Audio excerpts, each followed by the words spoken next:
ডাকাতদের ওপর ডাকাতি। আজ আপনাদের সামনে তুলে ধরব বাঁকুড়া জেলার সোনামুখীর ধান সিমনা বন সংলগ্ন এলাকায় ডাকাতদের প্রতিষ্ঠিত শিব মন্দির ও তার ইতিহাস। ঘন জঙ্গল, তার মাঝে এক শিব মন্দির। দিনের বেলাও যেখানে যেতে সাহস পায় না গ্রামের মানুষ।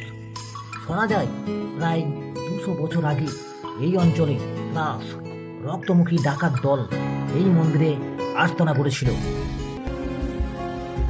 প্রচলিত আছে এক ডাকাত সর্দার শিবের ওপর রাগ করে মন্দিরের শিবলিঙ্গে তরোয়ারের আঘাত করেছিল। তারপর থেকেই সেই ডাকাত দল নিশ্চিহ্ন হয়ে যায়, কিন্তু মন্দিরটি আজও রয়ে গেছে। এখনো অরণ্য ঘেরা শিব মন্দির দেখা যায়, যেগুলোর ইতিহাস শুনলে গায়ে কাঁটা দেয়।